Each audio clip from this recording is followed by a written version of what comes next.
Bonjour et bienvenue, voici notre tour d'horizon économique, géopolitique, énergétique et boursier. Nous sommes le mercredi 17 septembre pour comprendre comment tourne une planète finance qui s'est littéralement assoupie avant le communiqué de la Fed. C'est sûr, l'incorruptible et nulle part ailleurs. Et la thématique du jour, ce sera aux États-Unis. On regarde Powell, en France, on scrute le maire. Alors la rumeur le maire, elle semble prendre de la consistance. Elle vient d'un entrefilet du canard enchaîné. Il y a une semaine, le maire songeait à réintégrer le gouvernement. Il briguerait d'ailleurs le ministère des Affaires étrangères, ce qui conviendrait parfaitement à son tempérament d'écrivain.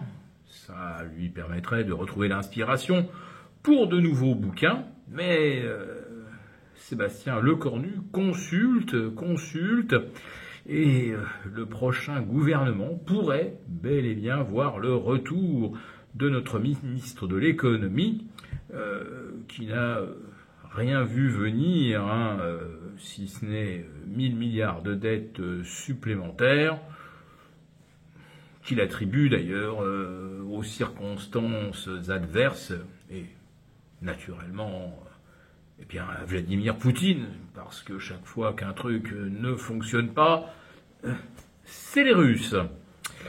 Aux États-Unis, la Fed va-t-elle ou non confirmer un biais très accommodant pour sa politique monétaire? Nous en saurons plus à 20h30. Mais d'ici là, comme je le disais dans le titre, les marchés sont littéralement assoupis. C'est une sorte de grand sommeil avec un vrai record d'inactivité à Paris, avec un CAC 40 où il ne s'est échangé qu'un peu plus de 800 millions d'euros au bout de 7 heures de cotation. On ne doit pas être très très loin de records que l'on observe uniquement le jour de Noël ou lors d'un pont du mois de mai. Clairement, les opérateurs ne veulent plus rien faire. Mais est-ce qu'ils ont la possibilité, d'ailleurs, de faire quelque chose alors qu'il n'y a pratiquement plus d'argent en réserve ?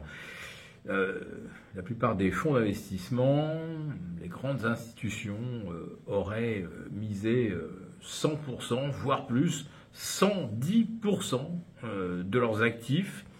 On n'a jamais vu les investisseurs autant engagés, on peut dire all-in sur le marché, full bull. Il n'y a plus d'argent donc en réserve, mais comme ça ne suffit pas, il y a ceux qui empruntent pour acheter encore plus d'actions, d'où ce record de 1100 milliards de dollars de positions acheteuses à terme, donc à crédit. La question est, quand on achète à crédit, est-ce qu'on se contente d'acheter un pour un ou est-ce qu'on prend du levier ? Bon, généralement, quand on spécule, c'est qu'on prend du levier. Donc on est investi à plus de 100% en moyenne, du particulier jusqu'au géant de l'asset management, comme un Vanguard ou un BlackRock.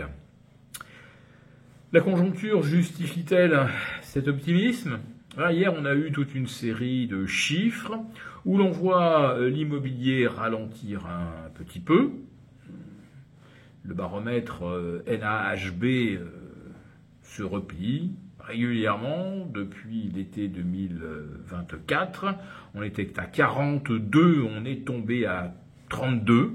Mais comme le mois précédent, on était à 33, bon, ça ne fait pas vraiment une différence. C'est simplement le pneu qui continue de se dégonfler, ou plutôt la montgolfière de la bulle immobilière. Le moral des Américains, c'est plutôt pas mal. Il a même rebondi au mois de septembre, enfin d'après dernier calcul de la Fed.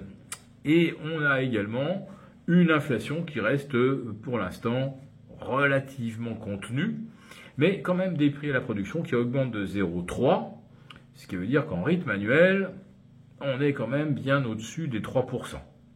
Et puis hier, alors le chiffre phare, c'était les ventes de détail qui ont encore progressé de plus de 0,6% après 0,5% le mois précédent.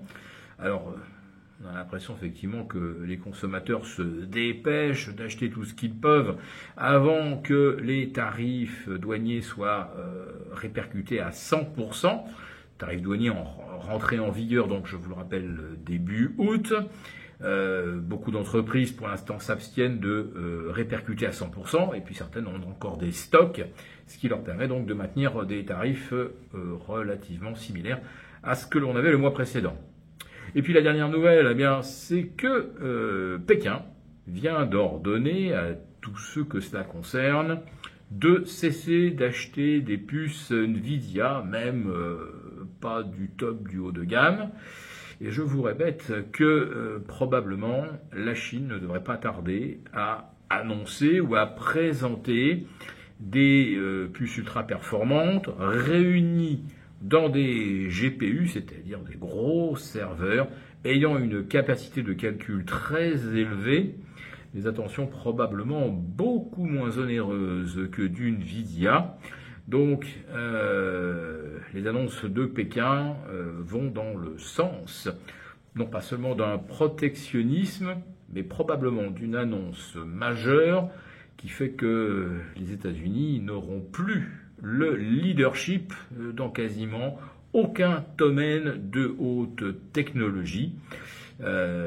Pour l'instant, Wall Street fanfaronne, mais attention, quel que soit le discours de Jérôme Powell, les relations entre les États-Unis et la Chine vont entrer dans une phase où, manifestement, les États-Unis ne vont pas se montrer très à leur avantage. Donc, attention à la surévaluation du marché américain, des technos.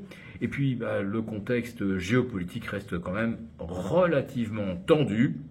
On a des grandes manœuvres navales, coréo-japono-américaines au large de la Corée du Nord. Ça, on peut être sûr aussi que ça ne plaît pas beaucoup à Xi Jinping. Je vous remercie de votre fidélité. Vous pouvez télécharger gratuitement notre rapport spécial qui contient nos solutions pour préserver votre épargne face à la faillite économique de la France, laquelle met en danger votre épargne. Il vous suffit de cliquer sur le lien en description pour l'obtenir gratuitement. Merci et à bientôt. Merci beaucoup d'avoir regardé cette vidéo. N'hésitez pas à réagir dans les commentaires ou à liker et partager cette vidéo si le contenu vous a plu. Et pour ne rater aucune de nos prochaines émissions, vous pouvez vous abonner à notre chaîne et activer les notifications. Et pour plus de contenu, n'oubliez pas que le dernier rapport rédigé par nos experts est accessible en cliquant sur le lien de description. On se retrouve tout de suite dans les commentaires et je vous dis à très bientôt pour une prochaine vidéo.